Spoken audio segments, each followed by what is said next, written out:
In the early 19th century, the young United States was expanding rapidly, driven by territorial ambitions and economic opportunities. One of the lesser-known conflicts of this era was the Toledo War, a boundary dispute between the territories of Michigan and Ohio.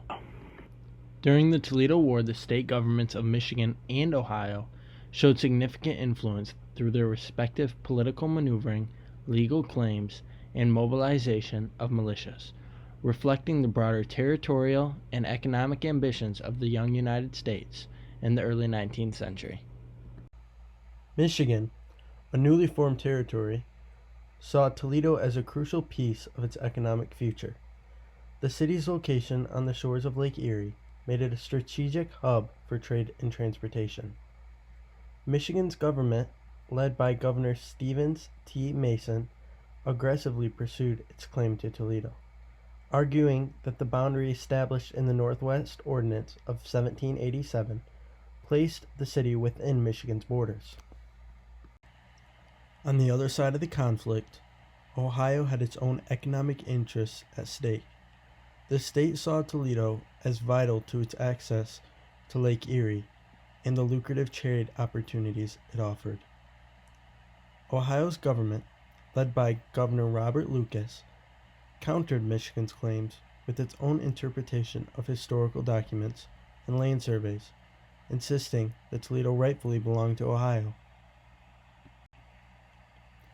As the dispute escalated, both sides turned to legal and political maneuvers to assert their claims. Michigan drafted a constitution and saw a mission to the Union as a state, including Toledo within its borders.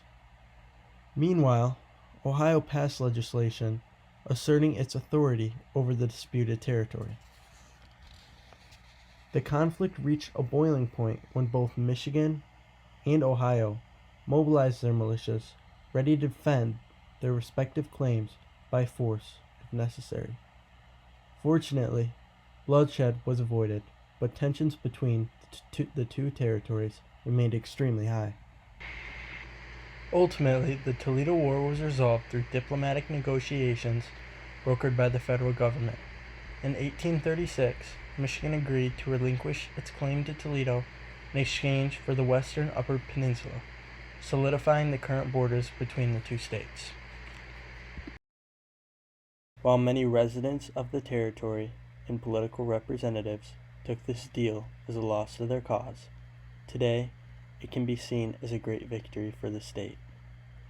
With lush wildlife, the portion of the state draws people in from all over the country and world to enjoy the untouched nature. This tourism brings economic prosperity to the areas within the Upper Peninsula and Lower Northern Peninsula. While Toledo held a great spot for exporting goods, the Upper Peninsula held much more resources. With many different types of ore, mining would end up becoming a huge piece to Michigan's economy. Iron and coal mining were and still are today a huge piece in the economy of Michigan. The lifestyles of Michiganders can be. Even though the Toledo War has been finished for over a century, the rivalry between the two states is still huge. This rivalry is reflected most greatly by college football. The Michigan versus Ohio State college football game is known to be the biggest college football rivalry in the country. The two teams are known to show physical violence on the day of the game, and fans gather by the hundreds of thousands to watch this game. Even though this type of rivalry is much smaller of an issue, it shows how events from the past can carry on into the lives of people in the future. The Toledo War may have been a relatively small conflict compared to others in the history of the United States, but it reflected the broader territorial and economic ambitions of the young United States. It also highlighted the importance of political maneuvering, legal arguments, and even the threat of military force within one's country in shaping the nation's borders and states' borders and the overall destiny of the country. It also reflected how events in the past can show greatly on the lives of people in the area many years in the future.